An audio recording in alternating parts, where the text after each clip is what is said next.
Buenos días, mi nombre es Gisela Guayana Encalada.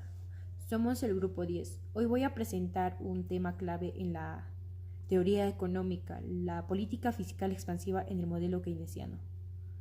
Este concepto ha sido crucial para entender cómo los gobiernos pueden intervenir en la economía para poder estimular el crecimiento, especialmente en tiempos de crisis. El modelo keynesiano fue desarrollado por John Maynard Keynes durante la Gran Depresión de los años 30. Este periodo de crisis económico mundial comenzó en el año 1929, mostrando las limitaciones del enfoque económico anterior. Esto defendía la no intervención del gobierno en la economía. Por su parte Keynes propuso que los gobiernos deberían intervenir activamente para aumentar la demanda agregada, es decir, el consumo total de bienes y servicios en la economía. Hablando un poco sobre qué es la política fiscal expansiva, la política fiscal expansiva es una herramienta que usan los gobiernos para aumentar la demanda agregada, especialmente en tiempos de recesión. Esto se basa en dos mecanismos principales: el aumento del gasto público y la reducción de impuestos. En el aumento del gasto público, el gobierno invierte en áreas como infraestructura, educación y salud. Esto genera empleo directo y crea demanda en otras industrias. En la reducción de impuestos, al bajar los impuestos se incrementa el ingreso disponible de las personas, a la vez de las empresas. Esto incentiva el consumo y la inversión privada. Ahora bien, hablemos de los factores en la política fiscal expansiva. Al implementar esta política se consideran varios factores: el efecto multiplicador, empleo, brecha de producción.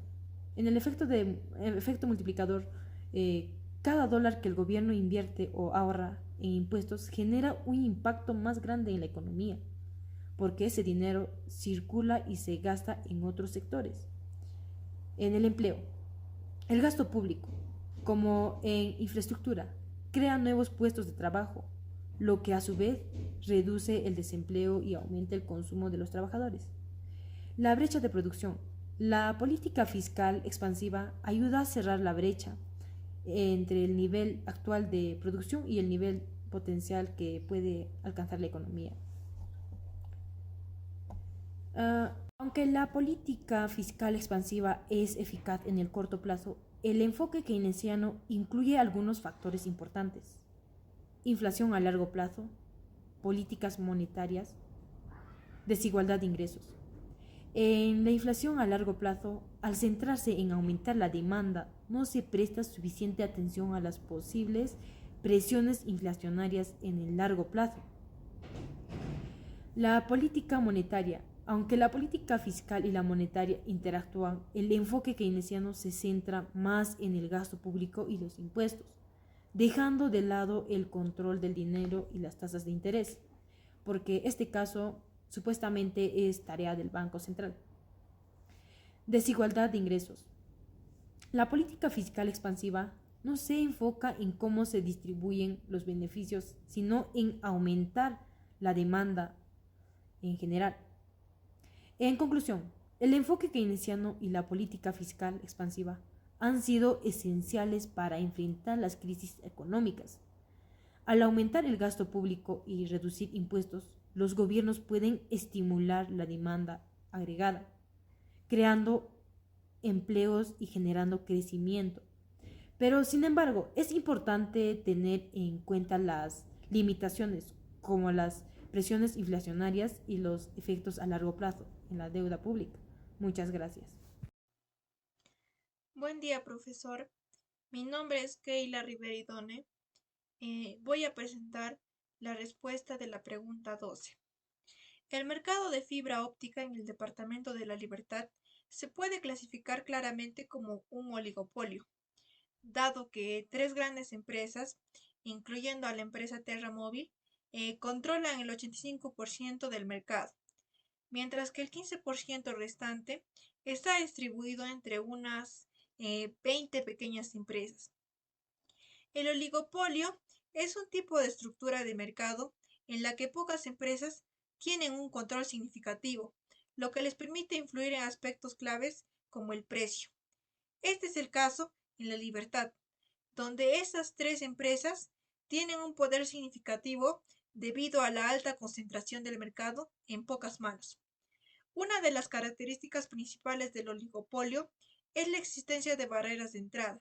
En este caso, dichas barreras son los altos costos en infraestructura y tecnología necesarios para ofrecer el servicio de fibra óptica.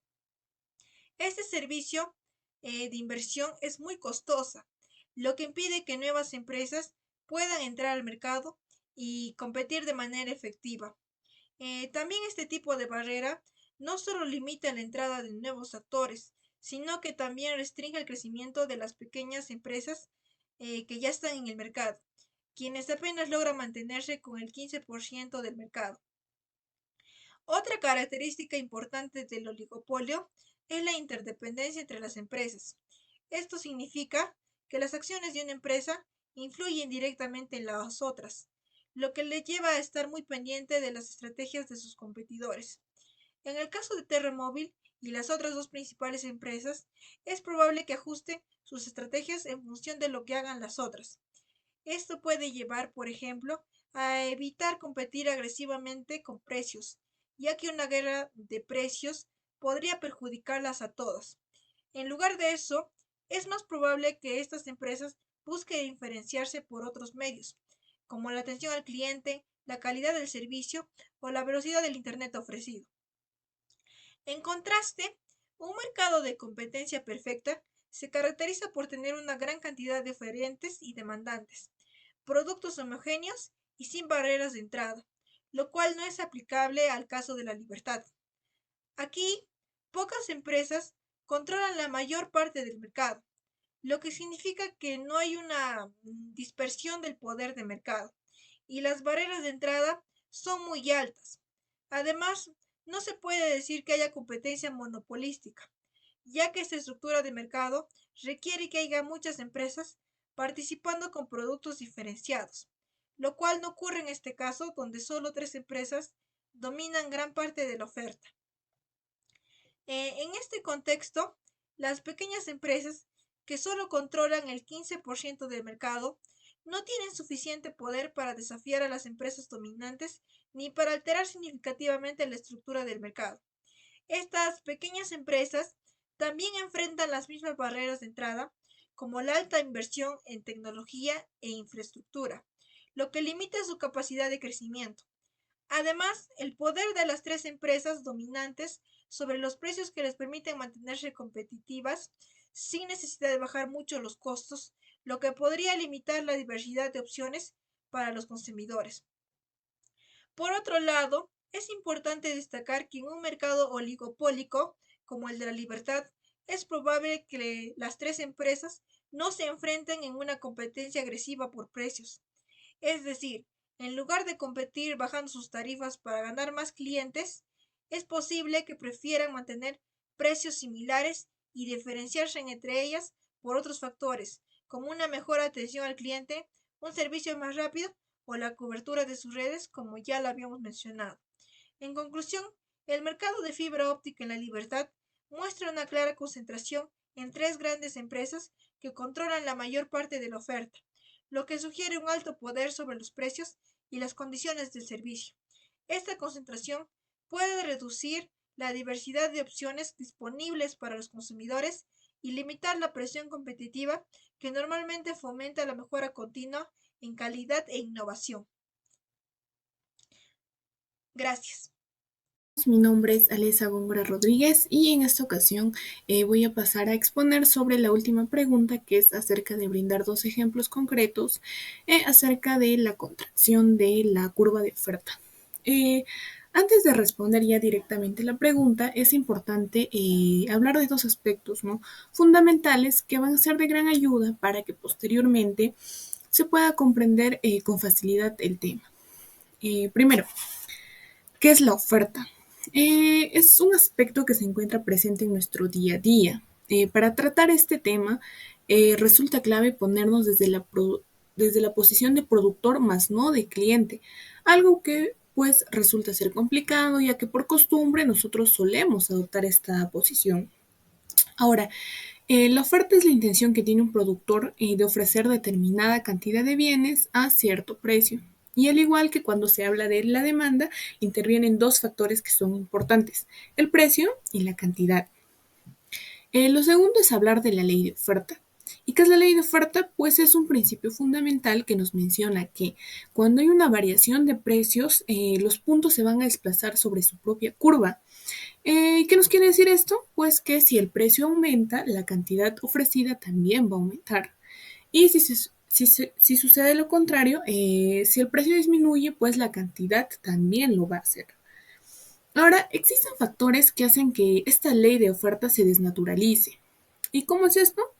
Pues que si en el plano cartesiano la curva de oferta se desplaza hacia la izquierda, se denomina contracción. ¿Qué significa esto? Pues que a un mismo precio se va a ofrecer una menor cantidad de bienes.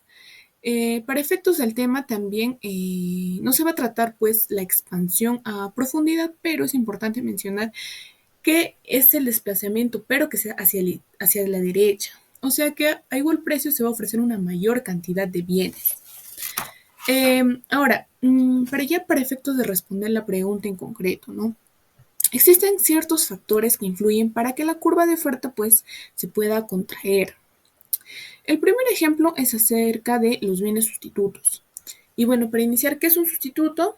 Pues un sustituto en la producción es aquel que tiene una manera de producción similar. Es producir algo parecido con lo que se tiene. Aquí ya entramos al ejemplo puntual que es que un productor de telas de uno de los emporios más conocidos como es Gamarra dispone de esta para que pues haga polos o haga chompas escolares. Él tiene que tener en cuenta pues dos factores importantes. ¿Por qué? Que está haciendo frío y que se acerca la época escolar. ¿Y por qué estos serían sustitutos en la producción? ¿Por qué? Porque el proceso de confección es bastante parecido. Ya para ver aquí en la gráfica, podemos ver cómo los polos antes, por 100 se producían 20 polos. Ahora por un precio de 150 eran 40 polos. Pero ya como se prefiere fabricar pues chompas, ¿no? ¿Por qué? Porque esta trae mayores beneficios. La curva de la oferta se estaría desplazando hacia la izquierda. Acá como vemos ya los polos, ahora por el mismo precio se estaría produciendo menos cantidad de polos. El segundo ejemplo es acerca ya de los factores de producción. En un mercado de jugos de fruta, por ejemplo, como vemos comúnmente los néctares de durazno, de naranja, de mango, en los costos de producción existe un ingrediente que de la nada sube de precio, que es el azúcar. Entonces aquí puede surgir una idea de que aparentemente la solución pues sea subirle el precio, ¿no? Pero no, ya que se estaría descuidando lo que es el capital. Porque cuando un productor decide aumentar pues el precio de su producto es porque las expectativas de ganancia van a ser mayores. Entonces no podría tomar una decisión tan a la ligera. Ahora ya en esta segunda gráfica podemos ver cómo, al igual que en la primera, los jugos, por el precio de 5, antes eran 2 jugos. Por el precio de 10, antes eran 4. Pero debido a este factor, ahora la curva de oferta se desplaza. Y por el mismo precio, la cantidad ofrecida es menor. Debido a los costos de producción que se han elevado, la curva se estaría desplazando hacia la izquierda, ya que las empresas se sentirán menos motivadas a seguir produciendo, ¿no? El precio seguirá fijo y la ganancia será menor. Eso sería todo, gracias. Profesor, buenas tardes. Mi nombre es Neri Luz Zapata Fasabi. Voy a desarrollar la pregunta número 3 sobre los factores que desplazan la curva de la demanda, en la cual nos piden desarrollar dos ejemplos. mediante gráficos sobre los bienes sustitutos y complementarios y, y el bien normal e inferiores, para lo cual voy a responder a un pequeño concepto de qué es la demanda. La demanda es la cantidad de bienes o servicios que los compradores intentan adquirir en el mercado. La ley de la demanda determina que al subir el precio de un bien o servicio, la demanda disminuye. En cuanto a los bienes sustitutos y complementarios, he podido desarrollar un pequeño concepto sobre las diferencias, ¿no? Y las relaciones sobre los bienes sustitutos. ¿Qué son bienes sustitutos? Los bienes sustitutos son aquellos que pueden reemplazarse entre sí. Un aumento en el precio de uno lleva a un aumento de la demanda del otro. Por ejemplo, si el precio de las hamburguesas sube, los consumidores pueden optar por comprar más pizzas, que es un bien sustituto. Esto generaría un desplazamiento hacia la derecha en la demanda de pizzas, dado que la demanda aumentaría. ¿Por qué? Porque sería mucho más atractivo. En cuanto a los bienes complementarios, son aquellos que se consumen juntos. Un aumento en el precio de uno reduce la demanda del otro. Ejemplo. Por ejemplo, aquí en la provincia donde yo vivo, ¿no? Si el precio de la gasolina baja, los consumidores tienden a usar más los mototaxis porque hacen servicios de mototaxis. ¿Qué significa esto? Lo que significa es que incrementa la demanda del uso de mototaxis.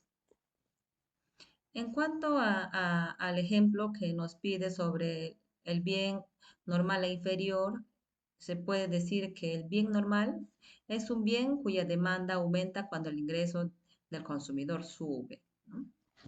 Ejemplo, si el ingreso de los consumidores aumenta, la demanda de los autos nuevos, que es un bien normal, aumenta.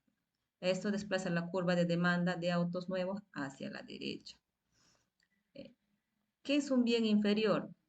Es un bien cuya demanda disminuye cuando el ingreso del consumidor sube. Ejemplo, si el ingreso de los consumidores aumenta, la demanda de autobuses de transporte público, que es un bien inferior, disminuye, ¿no? Esto, ¿qué sería, no? Las personas preferirían utilizar más sus autos privados, ¿no? Eso desplazaría la curva de demanda de transporte público hacia la izquierda. Em, se ha podido desarrollar en el trabajo que nos se han solicitado en el producto académico, lo cual se muestra en los gráficos, ¿no? Los gráficos que nos están solicitando. Eso sería todo en cuanto a mi respuesta. Muchas gracias, profesor.